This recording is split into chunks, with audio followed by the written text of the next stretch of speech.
안녕하세요. 좀 전에 인사를 받은 한국문화관광연구원의 예술정책연구실장 맡고 있습니다. 양혜원입니다. 반갑습니다. 네, 앉아서 진행하도록 할게요. 네, 의뢰를 받았을 때 되게 좀 재미있는 기획이라는 생각이 들더라고요. 이제 2년 후에 문화예술 정책이 사라진다면, 지원 정책이 사라진다면 이라는 어떤 상황을 가상 상황을 두고 이제 그것에 대한 원인이 무엇이었을까를 한번 되짚어가는 이제 그런 참신한 재미있는 기획이었는데 어쩌면 제 오늘 발제는 생각보다 이 기발한 상상력과는 조금 다른 형태가 될 수도 있을 것 같아요. 이런 부분들을 이제 우리가 어떤 가상 상황을 이제 가정하기 위해서는 그간 사실은 저는 어떤 역사적인 그리고 이론적인 맥락 하에서 문화예술 지원 정책이 진행되었고 이제 그걸 통해서 다시 한번 역추적해가는 이제 그런 방식을 통해서 한번 좀 논의를 진행해보려고 합니다. 네 번째로는 저는 이게 중요한 것 같아요. 예술은 예술이 아니고서는 그 어디에서도 얻을 수 없는 즉 대체될 수 없는 고유한 가치를 가진다는 점에서 그 자체로 보호하고 지원할 필요가 있다는 것. 즉 예술이 가지고 있는 본질적인 가치에 대한 그 주목이 좀 필요하다는 지점입니다. 두 번째는 사회적인 차원에서 예술은 공동체와 어떤 사회적 차원에서 시민성을 매개함으로써 참여적인 시민을 형성합니다. 그래서 기존 사회 방식의 사고 방식에 도전하고 태도를 변화시키기 때문에 정치적인 역할을 수행을 하고요. 특히 소외된 이들의 목소리를 문화예술이 허용을 하죠. 문화예술에 그리고 또한 문화예술에 대한 참여는 투표 참여나 자원봉사와 같은 시민적인 행동을 제고를 하고 좀 더 현재 있는 그대로가 아니라 좀 새로운 어떤 대안들을 이끌어내고 좀 더 폭넓은 정치적인 상상력을 불러일으키는 참여적인 시민을 형성하는 데 기여합니다. 또한 소셜 본드로서 공동체를 응집하는 효과를 갖죠. 그래서 그냥 일반의 언어로 설득하는 것과는 다르게 문화예술을 사용을 했을 때 우리는 그 문화예술이라는 공통의 언어와 경험의 공유를 통해서 관계를 형성하고 신뢰를 형성해서 위협적이지 않은 방식으로 사람들을 모이게 만들고요. 이것이 결국 인종적이고 종교적이고 계급적이고 연령, 경제적, 문화적인 장벽을 넘어서게 하는 그런 효과를 갖습니다. 그리고 이제 보통 많은 이제 도시재생 사업에서 이 문화예술이 활용되는 이유이기도 하죠. 문화예술은 장소의 고유성과 특별함을 부여해서 활기와 생명력과 자부심과 공동체 정체성을 보양함으로써 장소성을 형성하는 가치를 가지고 있고요.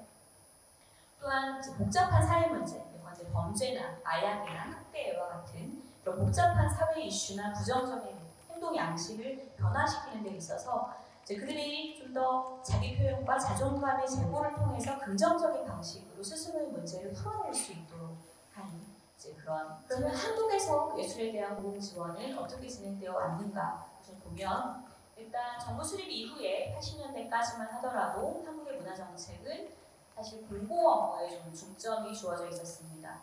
일단 군부 독재 시대 때는 국가의 정체성을 확립하기 위해서 민족문화의 창달과 보호가 주요한 목적이었고, 또 정권의 정당성을 확보하기 위해서 공부 기능을 강화하고, 또 정부의 비판적인 문화예술을 통제하고 억압하는 그런 예술의 정치적 도구화가 이루어졌습니다.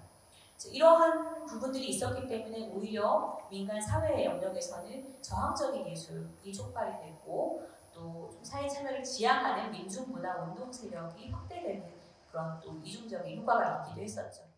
현재 상황은 우리는 예술의 위기라고 볼 수 있을 것 같습니다.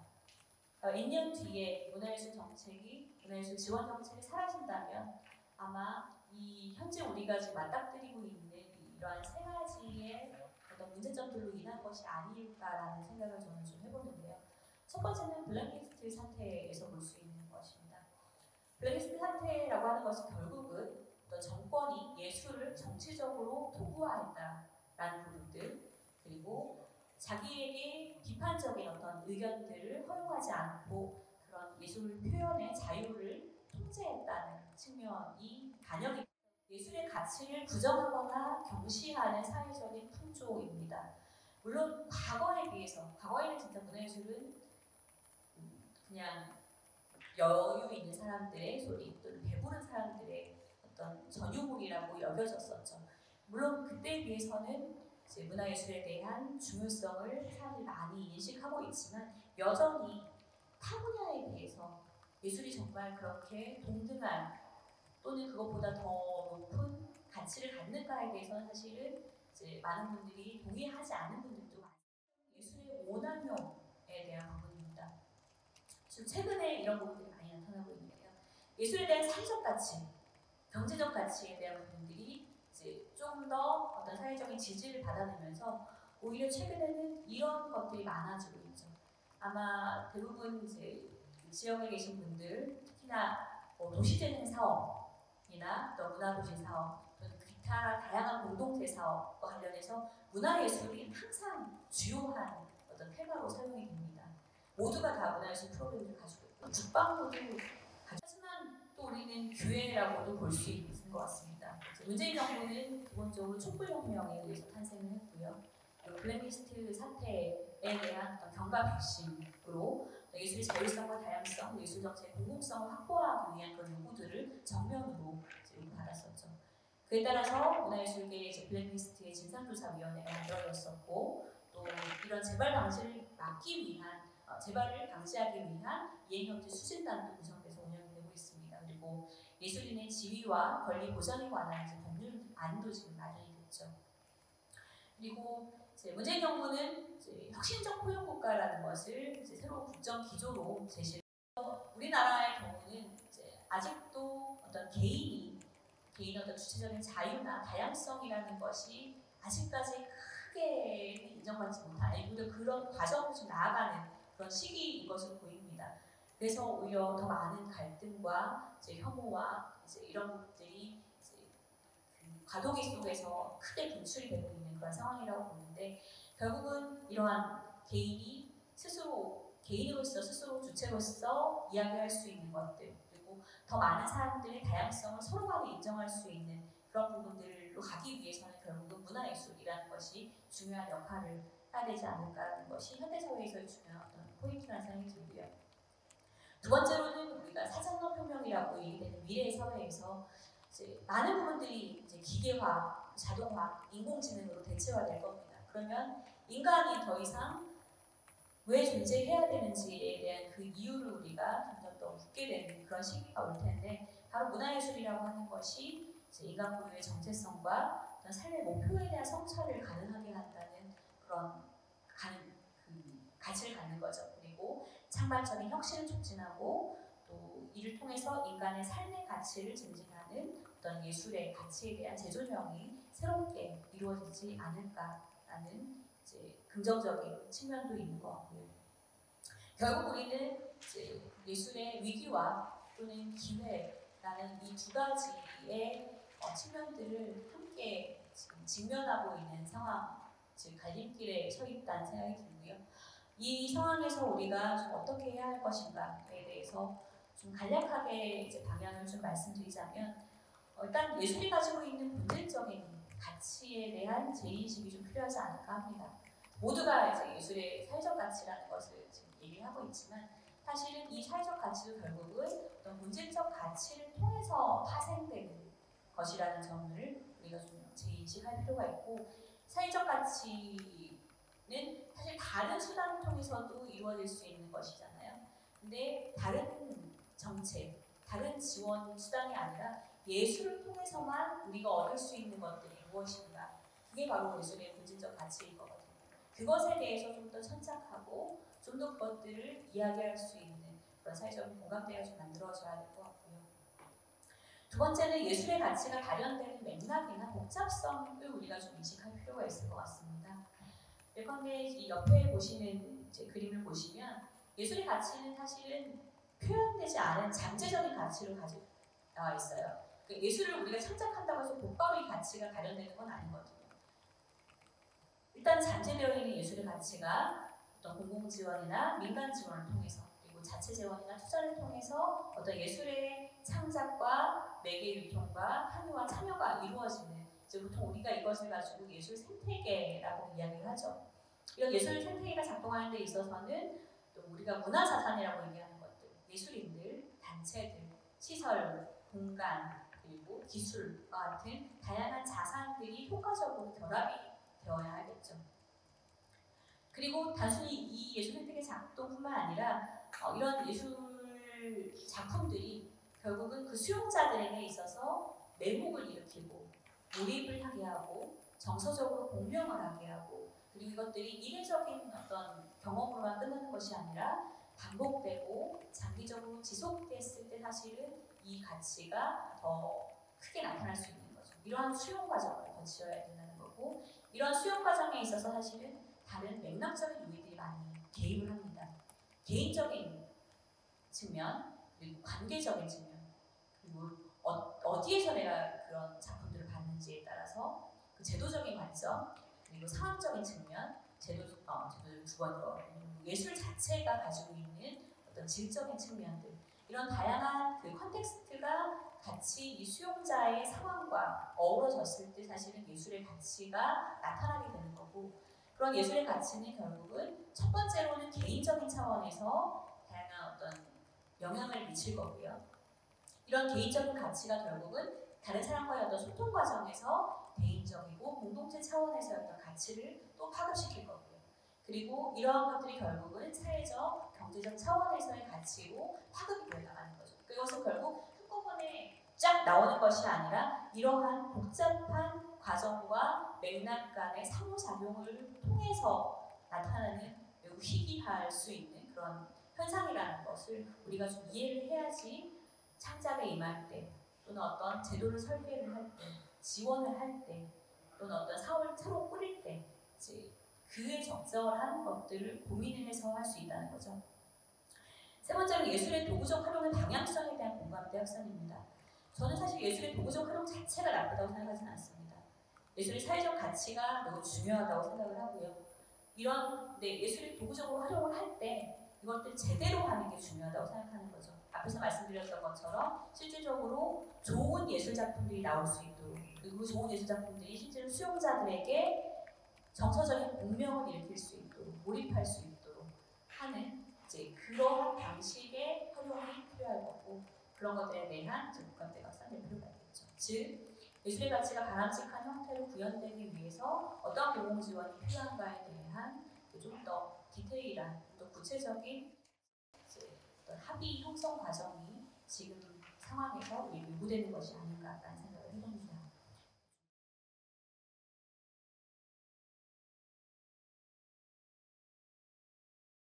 사실 이 행사에 초청을 받은 게 이제 1월 말이었습니다. 그때 예술 지원 정책이 사라진다면 그 이후의 상황이 어떻겠습니까? 라고 하는 질문을 주셨고, 저 개인적으로는 여기 결정문에도 써 있지만 약간 좀 심드름했습니다. 왜냐하면 지금 상황이 예술 지원 정책이라고 부를 수 있는 것들이 있다는 건가? 라고 하는 어떤 좀 개인적인 어떤 때문에. 그런데 그 이후에 상황이 급변했죠. 코로나19 위기라고 하는 것이 본격화되고 거기에서 가장 직접적으로 아픔을 호소하는 대상들이 이제 예술인이라고 하는 것이 등장을 했고, 그리고 굉장히 무수히 많은 대책들이라고 하는 것이 쏟아졌는데 여전히 변죽을 올리고 있다라고 하는 느낌에서 자유롭지 못하는 상황을 우리는 확인하고 있습니다.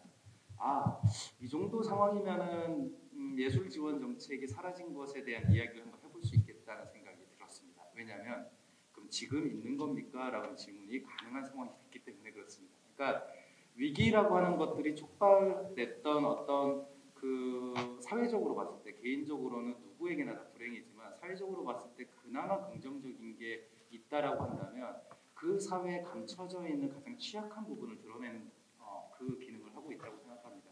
저는 그런 부분에서 한국이 갖고 있는, 그리고 한국뿐만이 아니라 서울시 등 지방정부가 갖고 있는 예술 지원 정책의 가장 취약함이 이번 위기를 통해서 잘 드러나지 않았나라는 생각을 하고 있고요.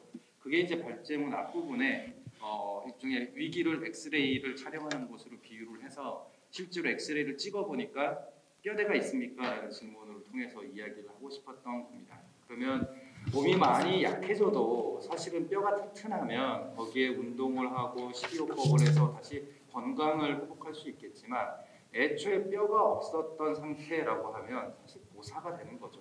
네, 고사가 되는 겁니다. 저는 그런 부분에서 N년 뒤에 문화예술 지원 정책이 사라진다면 이라고 했을 때 그 N이 정말 정수나 양수냐라는 질문입니다. 앞에 마이너스가 붙어있는 년 아니었냐, 이미 지나간 거 아니냐라고 하는 부분에 대한 이야기를 하고 싶은 것이 사실 발제자로서 제가 갖고 있는 관심입니다. 애초에 창작지원금이라고 하는 정책이 만들어진 거는 우리가 알고 있는 최고훈 작가의 사망 이후에 예술인의 생존 비용을 긴급 생활자금 형식으로, 긴급 지원비 형식으로 지급할 필요성이 생겼기 때문에 만들어진 게 창작준비금입니다. 근데 왜 이름을 창작준비금으로 했냐? 긴급 지원금으로 하면 마치 예술인을 거지로 취급하는 것 같다라고 하는 협단체의 요구에 의해서 창작준비금으로 바뀌었습니다. 저는 이것도 되게 웃기다고 생각을 하는데 왜냐하면 긴급지원금은 그 지원의 목적대로 긴급지원하도록 두는 것이 맞습니다. 근데 창작지원금으로 바꿔놓으니까 긴급하지 않는 대상들이 이 돈을 쓰기 시작을 하는 문제가 생기는 거죠. 뭐 잠깐 엇나가는 얘기지만 어느 정도냐면 이 돈을 받아서 해외에 전시하러 가시는 분이 당당하게 얘기를 합니다. 나는 창작지원금을 가지고 미국에 전시 준비를 하러 가는데 비행기 한 번 살 돈밖에 안 되더라, 이런 얘기를 이 공개되어 있는 자리에서 하는 걸 보고 지금 우리가 지금 보고 있는 상황은 무슨 상황이지 이런 생각을 했습니다. 어쨌든 그 창작준비금의 그 경쟁률이 작년에 4,900명 정도가 지원을 했는데 올해 14,000명 정도가 지원을 했습니다. 그러니까 창작 활동을 근거로 하지 않는 예술인에 대한 지원 정책의 수요가 1년 사이에 거의 4배 이상 늘어난 겁니다. 왜 이런 돈이 필요한가라고 하는 것을 한번 생각해봤으면 좋겠습니다. 안녕하세요. 상철님 말씀 들으면서 제 생각났던 거를 짧게 공유하고 발제문을 후다닥 읽어보려고 하는데요. 제 사람에 대한 중심이라는 거, 그리고 신뢰에 대한 생각을 좀 했어요. 몇 경험을 좀 공유를 해보면 이제 10년쯤 전에 노르웨이의 어떤 작가를 한국으로 초청해서 사운드 아트 워크숍을 하는 작은 프로젝트를 진행한 적이 있어요. 당시에 이제 노르웨이의 OCA라는 기관에서 기금을 받았고 그렇게 큰 돈을 받진 않았습니다. 항공비, 체류비, 작업비에서 500만 원 정도를 받았는데 한화로 돈이 남았어요. 하고 나서. 그래서 돈이 조금 남아서 너무 아껴 쓰다 보니까 연락을 했거든요. 우리 돈이 남았다. 이거 어떻게 반납을 해야 되느냐, 우리가 쓴 돈을 어떻게 증명을 해야 되느냐라고 그에게 물어봤을 때 적잖이 당황하면서 아니 이것은 너네가 합리적으로 이 돈이 나갈 거라고 생각했고 우리는 그거를 억셉했기 때문에 준 것이지, 그렇기 때문에 증명할 필요 없고 심지어 조금 남았으면 너희에게 좋은 일이니 그걸로 좋은 일을 그냥 해라라고 해서 이 한국 사람으로서는 약간 받아들일 수가 없다고 생각을 했거든요. 그 상황을 물론 너무 좋았지만. 그리고 이제 창작물에 대한 포커스가 지나치게 맞춰져 있는 부분을 말씀 주셨는데 이것도 그냥 생각을 해보면 너무 해외가 이상적이다 이런 얘기를 하고 싶은 것은 아니지만, 이를테면 유럽의 몇 개 나라 같은 경우는 3, 4년 단위의 계획을 제출을 하고 그리고 그것을 수행함에 있어서 작품을 만드는 비용뿐만 아니라 그동안 살아갈 수 있는 돈을 주기도 하잖아요. 그래서 잘 계획을 세워서 몇 년간에 이렇게 할 것이라고 하고 실제로 그대로 수행을 하면 적어도 이 작업을 하면서 뭔가 한국처럼 기금을 받았는데 왜 난 내 돈을 더 많이 쓰는 걸까라는 상황이 아니라 어느 정도 내가 최소한의 생활을 할 수 있고 내가 작업을 할 수 있는 시간을 확보할 수 있다는 그런 것들을 본 기억이 납니다. 작년에 있었던 공간 4.13에서의 레이스턴 씨라는 프로젝트를 하면서 한 10년쯤 뒤에, 20년쯤 뒤에 2010년대 한국 미술을 돌아보는 회고전이 열리면 어떨까라는 것이었는데요. 역시나 당시에 이제 남북한의 화해 무드가 있었기 때문에 제가 썼던 것은 남북한이 통일이 될 것이고 뭔가 우리는 지금 모르지만 북한에서 스타 작가가 한두 명쯤 나올 것이고 베니스 비엔날레에 베니스 비엔날레 한국관이 생긴 이유는 백남준 님이 베니스 비엔날레 이제 주최 측에 가서 마지막 남은 하나의 건물을 한국에게 주면 남북한을 데리고 와서 세계의 평화를 보여주겠다라고 해서 한국관이 얻게 된 거거든요. 그래서 마침내 그의 예언이 실현돼요.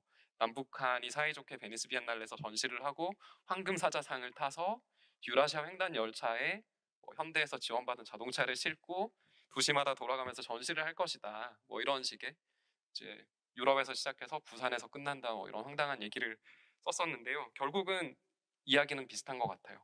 작가들은 열심히 작업을 하겠지만 정책을 만드는 사람들은 말씀 주신 것처럼 창작자에 대한 고려가 아니라 뭔가 항상 어떤 큰 그림으로 뭐 5년, 10년 미리 그림을 그려놓고 거기에 이렇게 우리는 열심히 칼춤을 추는 존재가 될 거라는 얘기를 했었습니다.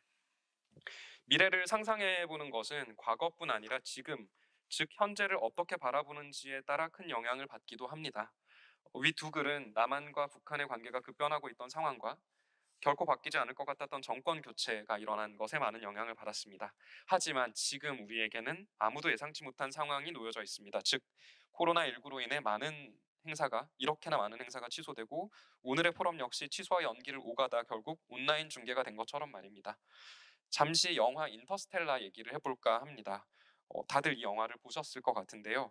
사실 저는 이 영화를 보면서 계속 미술 생각을 했거든요. 왜 미술 생각을 했냐면 이제 인류가 멸망의 위기에 처해서 궤도 정거장을 만들었는데 과연 저게 미술관이 있을까? 저 사람들은 뭔가 미술관, 갤러리 같은 게 필요하다고 생각은 할까? 영화에 나오는 걸 보면 저들의 일상 속에 예술 같은 건 전혀 없는 것 같은데 큐레이터나 평론가라는 직업은 한 100년쯤 뒤에는 사라진 직업의 백과사전 같은데 올라가지 않을까라는 생각을 영화를 보면서 계속 했었어요. 과연 저 우주정거장의 미술관, 대안공간 혹은 신생공간, 갤러리 박물관의 자리는 어디에 있는 걸까? 어쩌면 저 사람들은 그런 게 필요가 없는 걸까? 예술에 대한 이른바 지원이 심지어 군사정권 시절부터 국가적 차원에서 존재했다는 사실은 민주화 이후 태어난 우리의 입장에서는 조금 당황스러울 수 있지만 사실상 국가 전체가 전쟁 시 체제와 같이 수십 년 동안 운영된다고 가정했을 때 대체 예술 지원이라는 것은 그 기간 동안 어떻게 작동해온 것일까요? 지금의 예술계는 어떻게 보면 예술의 사회적 가치를 증명하고 국민을 위한 일종의 복지 제공자가 되기를 요구받고 있는지도 모르겠습니다. 저희의 이 사업 포럼 또한 서울문화재단의 부분으로 이루어지겠지만 최근 몇 년간 상당히 많은 것이 바뀌지 않았습니까? 뭔가 치유, 힐링, 일상 이런 것들이 제도 안에 들어오면서 그러면 나는 어떤 삶의 고통을 보여주는 작업을 하기 때문에 힐링을 시키지 못하니까 지원을 받을 수 없는 건가? 이런 생각을 사람들이 정말로 하거든요. 오늘 이 포럼에 초대받아 참석하고 있는 입장에서 이렇게 말해도 되나 싶긴 하지만 청년예술청이라는 명칭에서도 그러한 방향성이 드러나고 있지 않은가 생각해보자고 말하고 싶습니다. 청년예술청이 5글자인데요. 저는 이 예술을 뺀 나머지 글자들은 다 문제적이라고 생각합니다. 무슨 청이라는 표현도 문제적이라고 생각하고요. 앞에 청년이라고 붙인 것도 문제적이라고 생각합니다. 2010년대 초에는 다원이라는 말이 지원금 사업에서 유행을 했었고요. 페스티벌 봄 이런 것들이 한창 다원 예술이라는 이름으로 활발하게 활동을 하게 되었죠. 어느 땐가는 융합이라는 단어가 또 지금은 일상, 청년, 지역과 같은 단어들이 그 자리를 차지한 것 같습니다. 최근 일민미술관에서 열린 새일꾼이라는 전시를 보러 갔던 얘기도 하고 싶습니다. 중앙선거관리위원회의 의뢰로 이뤄진 이 전시를 한참 신나게 보았는데요. 전시를 보다가 문득 이런 생각을 했습니다. 이거 국가가 주도한 일종의 정치적 프로파간다 아니야? 라는 생각을 하게 된 것입니다.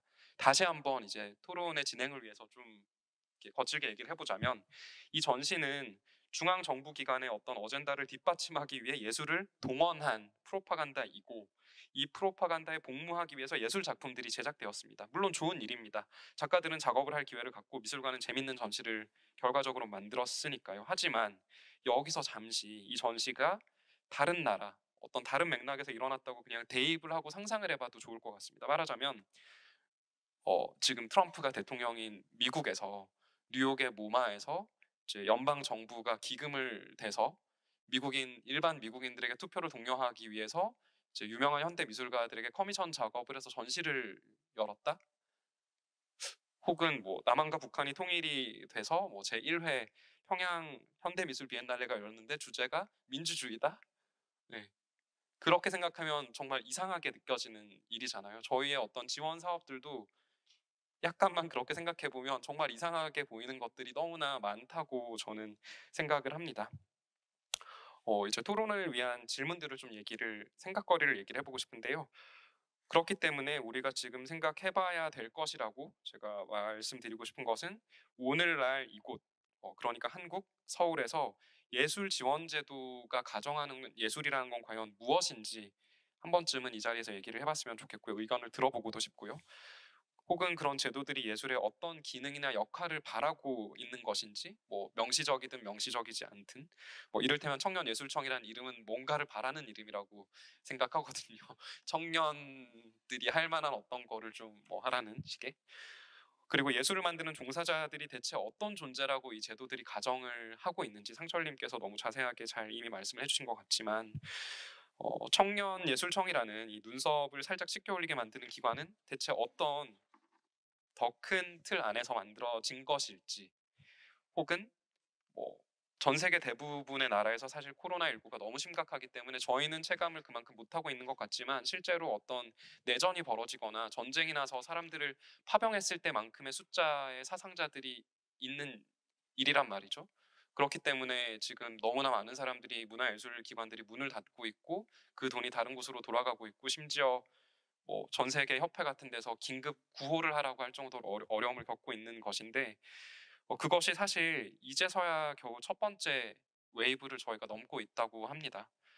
그렇다면 앞으로 두 번째, 세 번째 웨이브가 우리에게 닥친다면, 사실 서울이라는 도시 안에서만 얘기를 해보자면 상당히 많은 비율의 전시나 행사들이 포스터에서 서울문화재단이나 뭐 아르코 같은 곳들의 로고를 찾지 않기가 힘든 것 같습니다.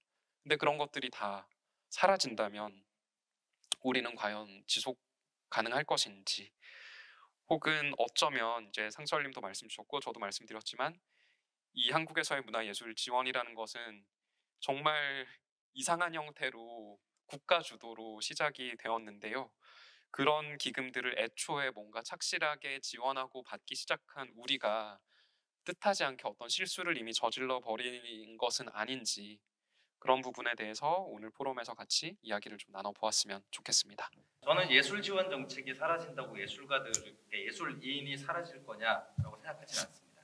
왜냐하면 언제 어디서든, 왜냐하면 예술인이라고 하는 거 저한테는 정의의 문제이기 때문에 누구든 예술인으로 등장할 거다. 그런데 우리가 알고 있는 예술인의 모습은 아닐 것 같습니다. 저는 이제 조금 논란이 될 만한 걸 직접적으로 얘기한다라고 한다면, 소위 생활예술 영역에서 활동하시는 분들이 예술인으로 지금 이미 등장을 하고 있습니다. 그러니까 이 부분에 대한 경계, 특히 예술인이라고 하는 것에 대한 경계나 내지는 이런 것들이 너무 높을 필요는 없는데, 그 부분에 대한 정의라고 하는 것들을 꾸준히 하지 않으면 결국에 우리가 알고 있는 예술인이라고 하는 것은 사라졌는데도 불구하고 정책이나 내지는 이런 거에는 예술인이 존재하는 일종의 이제 유령 같은 상황이 벌어질 수도 있다라고 하는 거고, 저는 예술 지원 정책도 마찬가지라고 생각합니다. 이게 사라지진 않을 건데, 이게 기묘하게 예술 정책, 예술 지원 정책이라고 불려지지만 사실은 그걸 누가 쓰고 있나를 보면 구태여 예술인일 필요가 없는 이상한 상황이 더 강화될 수도 있을 것 같아요. 저는 이 부분에 대한 것들의 고민이 사실 좀 얘기를 하고 싶었습니다. 예술 지원 정책이 사라진다고 예술인이 사라지진 않는다. 다만 우리가 익숙하게 알고 있던 예술인이 존재하지 않을 것이지, 새로운 예술인이 등장할 건데 그건 어떤 건지 잘 모르겠다. 그 하고 있는 일을 계속 유지할 수 있도록 하는 그것이 저한테는 사회보장이라고 보여지는 것이고, 창정예술지원정책 이전에 존재해야 되는 것인 것 같고요. 그런 면에서 예술인의 시민성이라고 하는 것이 뭐냐면, 시민으로서 내가 결정한 것이 계속 유지될 수 있도록 하는 것을 요구하는 것인 거죠. 만약에 누군가의 강제에 의해서 그걸 다른 선택을 하게 된다라고 한다면 사실은 그건 시민성에 대한 침해인 것 같습니다. 너도 먹고 살아야지라는 어떤 그런 것들이 왜 발생할까라고 생각해 보면 결국은 신뢰 부족이라고 생각을 합니다. 뭐 지원 사업을 해보고 뭔가 이 나라 도움 같은 거를 정산해 보셨다면 한 번쯤 느끼셨겠지만, 내가 이 돈 무슨 훔치려고 돈 받은 것도 아닌데 뭐 날 도둑 취급하는 것 같은 느낌이 들고 그렇잖아요. 근데 이제 만약에 그것이 뭐 심사 과정이 더 복잡해질 수는 있다고 하더라도 어떠한 뭐 계획과 어떠한 뭐 작업에 대한 가치와 이것을 인정하고 그것을 잘 수행하라는 의미로 준다면 사실 뭐 10원이 틀렸고 뭐 100원이 틀렸고를 그렇게까지 말도 안 되게 확인할 필요는 없는 거잖아요. 근데 그 방향 자체가 일단은 거꾸로 뒤집혀 있는 상태라고 생각이 들고, 마치 비유를 해보자면 저는 예전에 뭔가 여행을 갔다가 표를 끊으려고 했더니 그 표 끊는 분이 너 학생이니? 라고 해서 네 학생인데요 라고 했더니 그럼 저기 자판기에 가서 학생이라고 버튼 누르면은 40% 싸 이렇게 해서, 역시나 한국 사람인 저는 거기서 뭐라고 했냐면 제가 어떻게 증명하나요? 라고 했거든요. 근데 그 영무원분이 너가 학생이면 그냥 가서 버튼을 누르면 되라고 했지만 이미 저희의 머릿속에는 어떻게 증명하나, 내 이 가치를 어떻게 하고 영수증을 어떻게 할 것인지가 이미 박힌 것 같아요. 저는 대표성이라고 하는 것이 약자들이 등장할 때 가장 큰 함정이라고 생각을 합니다. 저는 왜 새롭게 등장한 청년 남론이라고 하는 것이 약간은 휘청거리고 있는가라고 했을 때 저는 그 대표성의 함정에 빠졌다라고 생각을 합니다. 그러니까 이게 이제 일종의 대문자의 유혹인데, 저는 청년을 자임하시는 분들이 자기가 대문자라고만 주장하지 않으셨으면 좋겠습니다. 자기는 소문자인데 가장 필요하고 절실했기 때문에 가장 앞서 있을 뿐이지 자기가 모든 청년을 대표하는 게 아니야라고 얘기해 주시면 좋겠고, 그다음 저는 그렇다고 생각합니다. 예술 중학교, 예술 고등학교를 나온 사람이라면 열심히 뭔가를 했는데 학부에 들어가면 이건 미술이 아니야 라고 하잖아요. 현대 미술은 아름답지 않아도 돼 이러면은 갑자기 멘탈 붕괴가 막 오잖아요. 근데 기본적으로 교육에서의 부분이 상당히 크다고 생각이 되고요. 대체 왜냐하면 사람들에게 미술이 뭐여라고 했을 때 그냥 나오는 얘기는 항상 명화, 뭐 아트 상품을 뭘 만들 거예요라고 기업들한테 얘기해도 에코백의 명화, 컵의 명화 이런 것처럼, 근데 그거는 딱히 그들의 인식의 문제라기보다 정말로 교육 과정에서 미술이나 예술 향유에 대한 것들은 사실 거의 부재하다시피 볼 수 있잖아요. 지금의 현실에서는 이제 이 자리에 있는 사람들 중에 그런 것들을 바꾸게 될 수 있는 사람이 있을지 모르겠지만 그런 부분이 사실은 제일 중요한 부분이 아닐까 합니다. 왜냐하면 현대 미술이라고 해서 이제 친구들을 그냥 데리고 전시장 같은 데 가보면 이건 내가 아는 미술이 아닌데 이거 내 세금으로 왜 만들었어? 이러는 얘기를 들어본 적들이 있지 않으신가요? 비엔날레 같은 데 갔는데 이거 광주시에서 30억을 썼다고? 이렇게 얘기를 하잖아요. 근데 그것은 그들의 탓이라기보다 미술이라고 교육된 것이 우리의 다른 시민 동료들에게는 고흐 이런 거밖에 없기 때문에 그런 거라고 생각이 됩니다. 결국은 교육 인식이 아닐까 생각이 됩니다. 그러니까 저는 이제 교육도 당연히 그렇지만 공공 지원에서 하는 예술 행사에 필요하다면 판매가 가능하고 필요하다면 기금이나 내지는 모금을 함을 설치할 수 있도록만 해도 기본적인 태도의 변화들은 만들 수 있다고 생각을 합니다. 저는 거기서부터 일단은 시작을 해봤으면 좋겠다라는 생각을 갖고 있는 편입니다. 거기서 더 나아가면 이런 거죠.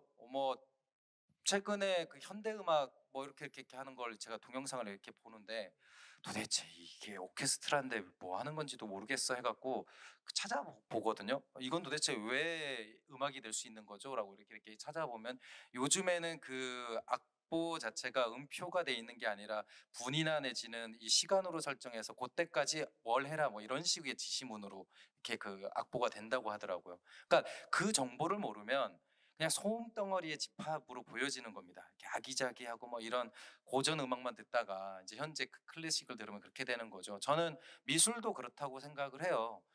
우리가 그냥 느끼는 대로 느끼면 돼라고들 많이 얘기하지만 저는 그 방식이야말로 정말 무책임한 거라고 생각합니다.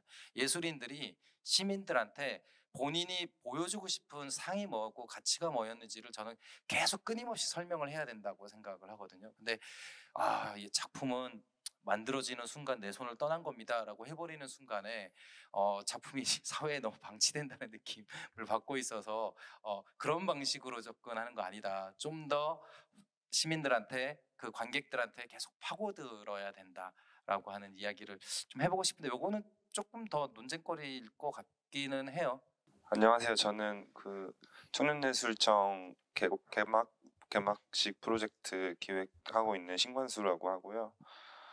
어제 그 정책 그룹에서 미리 그 좀 준비를 해달라고 얘기를 받았어요. 진지한 얘기보다는 좀 미래에 대한 상상력을 그냥 풀어놨으면 좋겠다라는 말씀을 주셔서, 우선 NND 문화예술 정책이 전부 사라진다면 저는 제가 하고 싶은 행동은 이제 우리가 시위를 하도록 부추기고 싶다라는 생각이 제일 먼저 들었어요. 지원금이 없어지면 당연히 이제 먹고 살 수 있는 방법 중에 많은 부분이 없어지게 될 것이고, 그렇게 되면 이제 민간 공공 나라에서 지원하는 돈이 아닌 민간으로 가야 될 텐데, 그 거기서 이제 후원 받기 어렵죠. 현재 한국에서는 특히나 더 어려운 게 사실이고요. 누구나 다 알고 있다시피. 그 어려운 상황 속에서도 민간의 후원을 받는 몇몇 이제 스타 플레이어들이 나올 거라고 생각을 하거든요. 미술계나 뭐 어떤 예술이 없어질 거라고 생각하지는 않는데, 그 몇몇 유명한 작가들, 예술가들이 결국엔 태어날 수밖에 없다고 생각을 해요. 근데 그런 환경에서 사실 인기 작가가 좋은 작업을 한다고 생각하지는 않거든요. 그래서 이 지원금이라는 게 어떤 점에서 굉장히 필요하다고 생각을 하죠. 그리고 아까 얘기가 나왔던 기관에서의 기관이라는 클라이언트보다 민간 클라이언트가 훨씬 더 무섭다고 저는 생각하거든요. 그들의 요구를 거절할 수가 없어요. 일을 하다 보면은. 물론 종종 예술인이 지원금에 무조건적으로 기대야 하는 것 자체에 불만도 있고, 그런 시스템이 올바로 작동하는지는 잘 모르겠어요. 당연히 물론 그런 의심이 있지만, 그럼에도 불구하고 예술이라는 게 어떤 발언 행위라고 생각을 합니다. 그런 발언이 민주주의 국가에서, 자유주의 안에서, 그 어떤 시대에서는 아까 얘기하셨던 것처럼 민족적인 얘기였고 국가의 얘기였고, 이제는 그 발언들이 점점 작아져서 이제 개인의 발언까지도 지원을 해주는 상황이 된 거죠. 저도 지원금을 받아서 제 얘기를, 개인전을 할 수 있는 것이 현실이 되어 가고 있는 것 같아요. 또 그런 상황에서 제 의견을 이 나라가 지켜줘야 된다고 전 당당하게 생각을 하거든요. 물론 근데 이게 나라가 지켜주지 않으면 저는 다른 클라이언트를 찾아야 되고, 좀 더 무서운, 그리고 관객이라는 또 무서운 클라이언트들에게 티켓을 팔거나 홍보를 열심히 해야 되고, 어떤 그런 거에서 되게 자유로움을 많이 주는 것 같아요. 하지만 네, 그게 없어지면 저는 어떻게 해야 될지 잘 모르겠습니다. 어쨌든 시위를 해서 받아내고 싶어요. 제가 하고자 하는 발언들 나라가 지켜줘야 된다고 생각을 하고요. 네, 다음 순서로는 현실님의 좀 상상을 좀 들어보는 시간을 가지도록 하겠습니다. 네, 안녕하세요. 시각예술을 기반으로 작업을 하고 있는 추현실이고요. 이 청년예술청에서 같이 프로젝트도 진행하고 있고요. 저는 처음에 문화예술 지원 정책이 전부 사라진다면? 이라고 딱 이제 질문을 받았을 때, 이러면은 나라가 없어진다는 거 아닌가? 이런 생각을 했거든요. 왜냐하면은 이 어떤 문화예술이라는 거는 국가에서 당연히 보장해줘야 하는 어떤 하나의 기본적인 것이라고 생각을 했고, 또 그 문화예술을 창작해내는 예술인들의 어떤 그런 제가 그런 입장에 서서 그런지 모르겠지만 저는 굉장히 중요한 한 부분이라고 생각을 하고 있기 때문에 문화예술 지원 정책이 전부 사라진다면 나라를 잇는 거 아닐까 이런 생각을 했고요. 그럼에도 불구하고 말씀했듯이 예술은 사라지지 않을 것이고 계속 다른 직업을 가진 채로 비중을 예술 활동의 비중을 줄이던 어떤 식으로 포기를 하지 않는 전제하에, 예술을 포기하지 않는 전제하에 다른 또 직업을 찾아 나가면서 계속 이런 문화예술 지원 정책이 사라진다면은 저는 더 많은 직업을 갖고 예술을 하지 않을까 이런 생각을 했습니다. 여기까지죠. 감사합니다. 다음으로는 이제 연주님 이야기 한번 들어보도록 하겠습니다.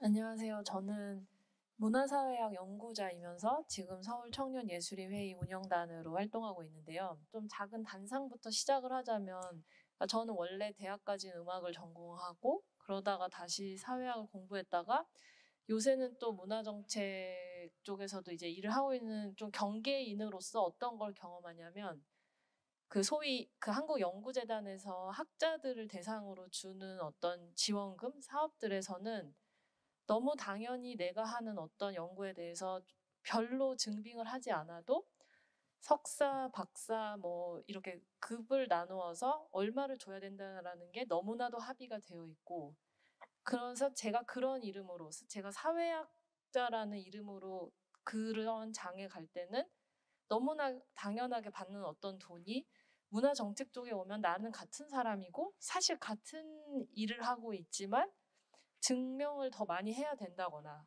혹은 돈의 액수가 적어져야 된다거나 그런 걸 너무나도 빈번하게 경험을 하고 있어요. 재용님이 말씀하셨던 한국 사회가 비물질적인 것에 대한 보상이 없다고 하셨는데 저는 그게 학문의 세계를 보면 꼭 그렇지만은 않은 것 같아요. 그러니까 연구재단에서 예를 들면 어떤 이제 막 대학을 그 박사학위를 졸업한 사람들에게 주는 어떤 그 사업이 있는데 그 사업은 5년 동안 한 해에 4천만 원을 줘요.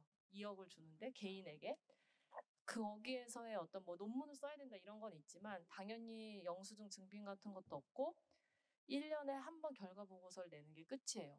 그러니까 우리가 왜 그러면 똑같은 비물질적인 것에 대해서 예술 활동에 대해서는 그런 노동 행위에 대해서는 왜 그런 정도의 그 지위와 권리를 만들고 있지 못했을까라고 생각하면 저는 이 예술가를 신화화하는 상징성이 결국에 예술가들의 발목을 잡는 거라는 생각이 되게 들고 언젠가는 문화예술 지원 정책이라는 것이 아니라 어떤 뭐 한 50년 후 정도에는 추상적인 것에 대한 지원 정책 혹은 비물질적인 가치에 대한 지원 정책이라는 큰 이름 하에 예술도 있고 역사도 있고 과학도 있고 문학도 있을 수 있다고 생각하고 사실 그거는 예술이라는 게 어떻게 어원이 처음 생겼는지 프랑스에서 이제 그 한 1700년대 초반에 있었던 책에서 예술의 장르 구분에는 제가 방금 말씀드렸던 이 장르들이 모두 들어가 있어요. 특히 역사나 어떤 학문, 우리가 흔히 생각하는 철학, 뭐 그런 학문의 영역이 굉장히 중요한 예술 장르로 되어 있어서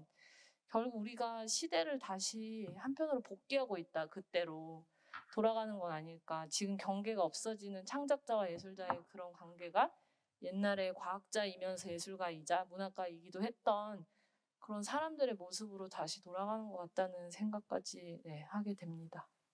네, 안녕하세요. 저는 연극하는 청년예술인회의의 운영단으로 있는 장일수라고 합니다. 실은 이 NND 문화예술지원 정책이 사라진다면이라는 질문을 봤을 때 어떻게 이거를 상상해야 될까 좀 감이 안 잡혔거든요. 이런 상상을 좀 했던 것 같아요. 또 막연하게 이걸 어떻게 상상하지라고 하니까 좀 이해가 안 돼서 우리 1, 2차, 3, 4차 산업이 있잖아요. 그거를 대입해서 상상을 해봤던 것 같아요. 이제 이 열매를 그냥 따먹는 게 1차 산업이라고 한다면 2차 산업은 열매로 주스를 만들어서 하는 게 2차 산업일 수도 있겠고 3차 산업이라면 이거를 통조림으로 만들어서 가공해서 파는 건데 문화정책이 사라진다면 저는 3, 4차 산업은 무너지지 않을 거라고 생각이 들어요. 그 통조림, 그 시대 요구에 맞는 그 적절한 예술가의 철학에서 나온 열매에서 그거를 적당히 그 시대 요구에 맞게 제공하는 사람들은 늘 있었고 그렇기 때문에 그 3차 산업은 문제가 없을 거란 생각이 들고요. 마찬가지로 4차 산업 같은 경우는 어떻게 표현할 때 될지 모르겠는데 제 입장에서는 그러니까 입시 교육이었던 것 같아요. 교육이 어떤 서비스업의 일종이잖아요. 그 예술 입시업도 무너지지 않을 것 같아요. 이제 몇 년 뒤에 그 문화예술 지원 정책이 사라진다면 힘들어지는 건 이제 1차, 2차 산업이겠죠. 1차 산업이라는 게 되게 중요한 거잖아요. 그래서 인간의 삶의 근간을 이루는 것인데 그것들이 또 위태로워진다면 어떻게 보면 우리나라의 식량 주권의 문제라고 1차 산업이 무너진다면 그렇게 얘기를 하는데 마찬가지로 문화 주권의 문제가 생길 수 있다는 생각을 했던 것 같아요. 그래서 우리나라의 문화적 기반이 없어지기 때문에 이제 해외에서 어떤 그 1차 예술에 대한 어떤 문화적 기반을 수입해오고 또 어떤 문제들이 발생했을 때 이제 우리나라 안에서 해결이 어려운 상태에 이르지 않을까 하는 상상을 해봤던 것 같아요. 네, 이 정도입니다. 아니, 저는 그렇게 어렵게 접근하지 않았으면 좋겠어요. 그러니까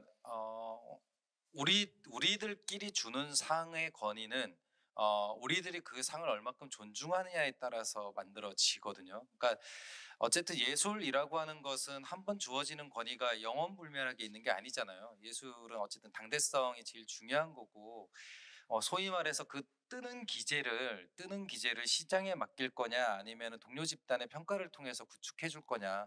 그러면 그 만들어주는 게 내년 되면 후져질 수도 있는 거죠. 그럼 당연히 그거에 대한 교체가 일어날 건데 우리가 그 교체를 납득 가능하냐 아니면 그것이 누군가의 외압이나 내지는 어떤 그거에 의해서 가능한 거냐 뭐 이런 식의 일종의 정리가 필요한 건데 제가 이제 그 미술 쪽의 경우에는 이제 제가 상대적으로 아는 분들이 젊은 분들보다는 좀 올드맨들이 많아서 그렇긴 한데 소위 민중미술이라고 부르는 것의 영역을 만드는 방식이 사실 그런 방식이었다고 하더라고요. 그러니까 그것을 계속 가치 있는 작품으로 평론이 계속 받쳐주는 겁니다. 이 시대성과 당대성이라고 하는 것들의 이론이나 내지는 프레임을 통해서 끊임없이 이것을 밀어 올려줌으로써 사실은 그 가치가 만들어지는 거죠. 그러면 지금은 그걸 밀어 올려줄 수 있는 힘이 어디 있느냐라고 했을 때 저는 여기 계신 분들이 그걸 시도하는 것을 자임하는 것도 나쁘지 않다라고 생각을 합니다. 여러분들이 주변 동료들이 작업하는 것들을 좀 더 보고 내가 거기에 전문가가 아니다 하더라도 이것이 2020년 서울의 청년 예술인들이 보여줄 수 있는 당대성에 어쨌든 우리가 인정해 줄 수 있는 결과물이야라고 하는 것들을 하면 당연히 공격을 받겠죠.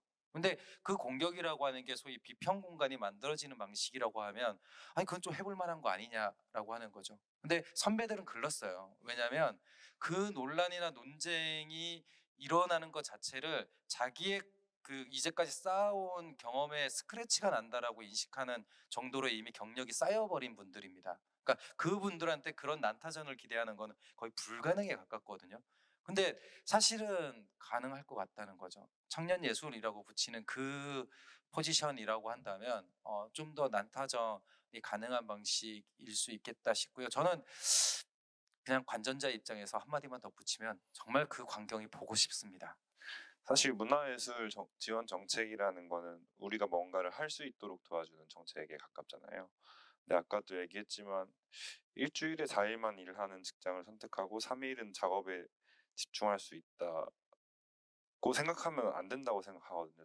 저는 쉬어야 된다고 생각해요. 일주일에 하루 무조건 이상, 하루 이상 안 해도 되잖아요. 그때는 그 52시간도 사실 일하는 시간을 맞춰주는 것이 아니고 일하지 않는 시간을 보장해주기 위한 어떤 접근이었다고 생각을 해요. 근데 문화 정책에는 그런 것들이 있나요?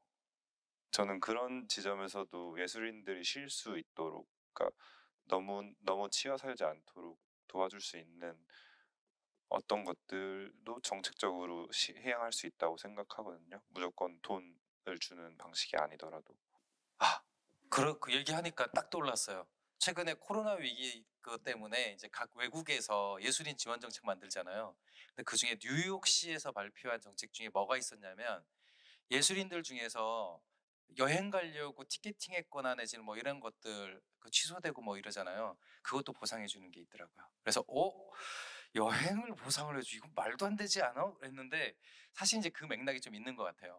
그러니까 예술인들한테 휴식이나 내지 이런 것들이 어떤 의미인지에 대한 고려를 해주는 그런 거가 아니었나 싶은데 저 그거 보고 좀 놀랐던 게 있습니다. 와, 세상에 여행 계획이 취소된 것에 대한 항공료하고 이걸 그 호텔비 이런 것들을 보상해 주는 걸 예술인 지원 정책으로 넣기도 하는구나. 그래서 좀 놀랐던 게 있습니다. 그 미국에만 있는 건지 혹은 뭐 미국과 유럽에 같이 있는 건지 모르겠지만 뭐 작가들을 위한 약간 휴양소 이런 것들이 실제로 운영 중인 것으로 알고 있거든요. 여기 와서는 뭐 작업할 필요 없고 정말 2주일 동안 경치 좋은 데서 쉬면서 너의 영감을 채워가렴 뭐 이런 것들이 군데군데 되게 오랫동안 운영이 되고 있는 것으로 알고 있습니다. 물론 한국에는 없는 것 같지만요. 네. 사실 저는 마지막에 마무리 발언을 주면 일종의 농담처럼 하려고 하고 싶은 얘기가 있어서 근데 기회가 없을 것 같아서 말씀을 드리는데, 사실 저는 그 현실님이 말씀해 주셨던 난 소시민이고 싶다, 소시민이다라고 했을 때 저도 굉장히 공감을 했습니다. 왜냐하면 저도 구태여 막 이렇게 말하면서 살고 싶지는 않거든요. 근데 최근에 이제 제가 본 그 소설 중에서 그 요네자와 호노부라고 이렇게 그 추리 소설 작가가 있는데, 이 사람이 이제 소시민 시리즈라고 하는 걸 내요. 제가 그걸 이렇게 보는데 거기 등장인물이 그럽니다. 야, 소시민이 우리 장래의 희망인데 소시민으로 살려면 소시민으로 살지 못하게 하는 걸리적거리는 것들을 일단 치워놔야 되는 일들이 있어 라고 하면서 주변에 이제 계속 이걸 귀찮게 하는 것들을, 문제를 이렇게 해결하는 과정을 이렇게 보여주거든요. 제가 이제 그걸 보면서 내가 이렇게 심란하게 사는 건 이런 거에 이유가 있겠어 라고 했는데, 그 이야기를 딱 현실님이 얘기를 비슷하게 하셔갖고 요거는 마무리 발언 때가 되면 반은 농담을 담아서 우리 모두 다 소시민이 꿈이지 않냐, 소시민으로 살기 위해서는 일단 그 거추장스러운 것들을 먼저 정리해야 되는 것들이 필요한 것 같다라는 이야기를 꼭 하고 싶었습니다. 결국에는 그것을 당사자들이 풀지 않으면 절대로 스스로 예술인으로 존중받으면서 살 수 없는 조건에 놓여 있는 것 같아요. 저는 이제 그 부분 때문에라도 꼭 먼저 이야기를 꺼내주시면 같이 손을 잡고 연대할 수 있는 사람들 굉장히 많다. 그러니 여러분들이 먼저 목소리를 내주시고 그 요구를 해주시면 좋겠다. 당신이 만약 이런 거에 공감을 한다면 우리 옆에 와서 서달라, 라고, 이 자리에 와달라라고 꼭 요구를 해주셨으면 좋겠다라는 얘기를 꼭 하고 싶었습니다. 지원 사업 말고 좀 뭔가 해줄 수 있는 예술가들에 대한 지원 뭐가 있을까, 그런 것들에 대한 또 상상도 좋고, 아니면 추가 의견 또 얘기해 주시면 이제 좋지 않을까 의견을 저는 드립니다. 미술인 노조가 생겼으면 좋겠습니다. 네, 그러니까 법적인 강제성이 있지 않더라도 있었으면 좋겠습니다. 사실 이 생각을 한 지는 꽤 오래됐는데, 뭔가 올해의 미술인들은 평균적으로 갤러리에서 일하는 사람들은 이 정도 월급을 받았어요. 자료를 보내고 더 많이 주라는 건 아니고 이렇게 받았다고요. 이런 식의 이제 전시를 할 때마다 이 정도 줬더라고요, 여러분. 네, 공개적으로 이렇게 올라와 있어요. 더 올려달라는 건 아닌데요. 이렇게 있으니까 참고하세요. 이런 식의 어떤 은근한, 그러니까 개인이 이렇게 자기의 어떤 것을, 작업 같은 것을 희생하지 않고, 이제 마치 제가 프로덕션 하다가 영상 작업자들에게 문제가 생겼을 때 그들이 어떤 스트레스를 내려놓고 일단 모르겠고 여기 있는 거 그냥 대로 해주세요라고 할 수 있는 정도의 뭔가가 있으면, 네, 그러니까 이 단어 참 싫어하지만 느슨한 연대, 네, 이런 식으로 뭔가가 있으면 참 좋겠다는 생각을 해봅니다. 사실 저 버킷리스트 중에 하나예요. 저는 아까 소시민으로서 한 말씀 드리자면은 그 생존을 위한 지원이 좀 더 집중이 됐으면 좋겠어요. 지금 지원되는 것들 보면은 다 결과물에 대한 계획서를 제출을 하고 그거에 대한 심사가 이루어지고 그 후에 지원금을 받는 형태의 지원이 많은데, 지원 공모 사업들이 많은 형태로 지금 존재를 하는데, 그것보다는 생존을 위한 지원이 우선이 돼야 되지 않나? 그렇게 되면은 자연스럽게 제가 아까 더 많은 직업을 가져야 한다, 만약에 이 국가가 이 정책이 사라지면은 저는 더 많은 직업을 가질 것이다 라고 말씀을 드렸는데, 그렇게 되다 보면 제가 예술 창작 활동을 하는 데 있어서의 투자하는 시간이 절대적으로 줄어들 것이고, 그렇게 되다 보면은 작업물 또한 더 줄어들게 될 것이고, 저는 방금 말씀드렸듯이 문화예술은 어떻게 보면은 국가적으로 지원이 돼야 되는 그런 기본적인 것이라고 생각을 하기 때문에. 저는 자꾸 돈 얘기를 하는 것 같지만, 이제 최근에 제가 수전 손택이 쓴 해석에 반대한다를 정말 오랜만에 다시 읽었는데, 다시 읽다 보니까 서문에 그 얘기가 있더라고요. 로커펠러 재단에서 기금을 받아서 이걸 하는 동안 그냥 먹고 살 걱정 없이 그냥 편하게 작업하게 해줘서 너무 고맙다. 그리고 생각해보면 뭐 트루먼 카포티 같은 그런 작가들도 약간 어찌 보면은 어느 기간 동안 그냥 걱정하지 말고 하고 싶은 거 해라는 돈들을 받은 적이 있는데 우리에게도 그런 게 하나쯤은 뭐 있었으면 문화예술 분야에서 있었으면 좋겠고 뭐 생각해 보면은 한국의 미술계에서 뭐 영예로운 상이라고 할 만한 것들이 몇 개가 있지만 그 어느 상도 그 상금 가지고 서울에 뭐 원룸 전세도 못 받을 정도의 돈이란 말이죠. 그래서 그 정도의 어떤 규모가 있는 지원을 한 번쯤은 볼 수 있었으면 좋겠습니다. 돈이 없어서 안 일어나는 거라고는 생각하지 않아요. 여기에 딱 한 가지만 덧붙이고 싶은데 제발 그 상을 과거의 창작에 대한 보상 차원에서 안 줬으면 좋겠습니다.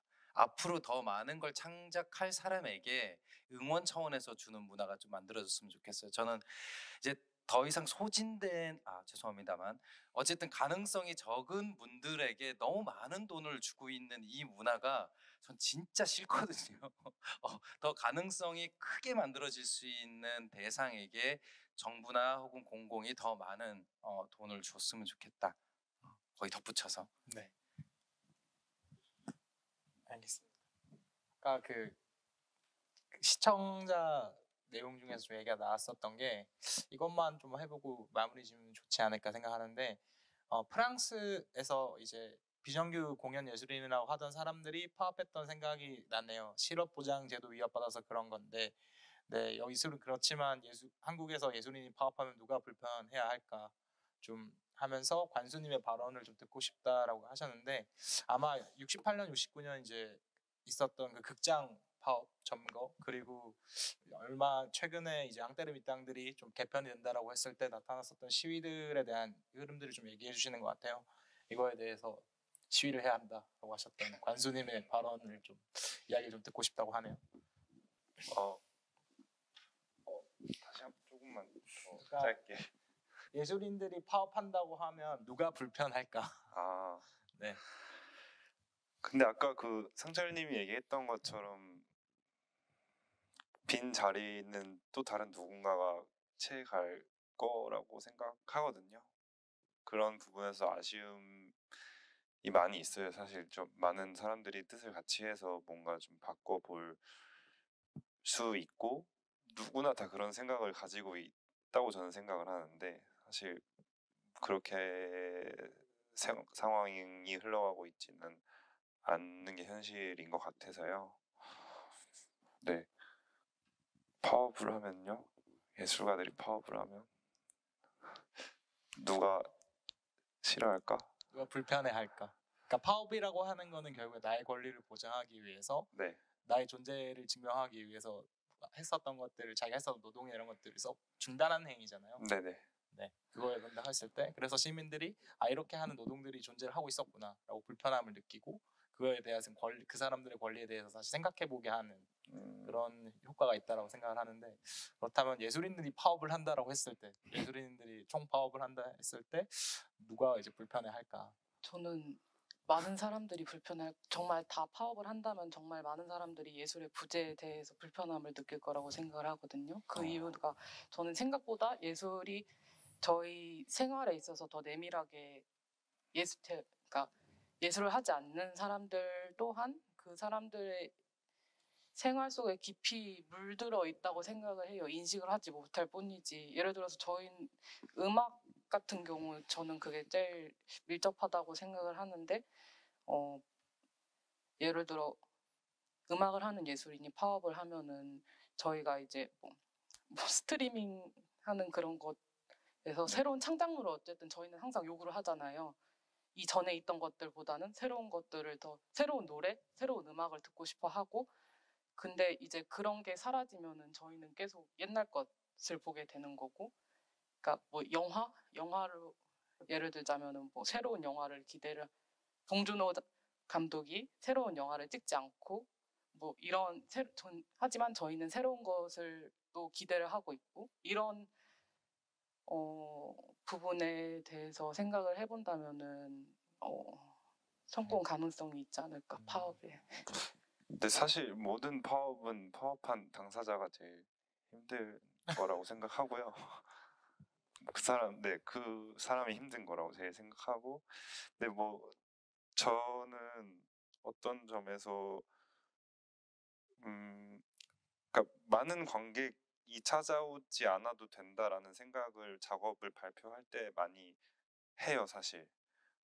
꼭 그러지 않아도 괜찮다. 그런 생각이 저를 훨씬 편하게 만들어줬었고, 좀 더 제가 말하고자 하는 바를 좀 더 확실하게 말할 수 있었던 것 같아요. 다른 사람들의 시선을 신경 안 쓰려고 노력했을 때. 사실 그렇기 때문에 제 입장에서는 아무도 안 불편해하고 저만 힘들 것 같다는 생각이 듭니다.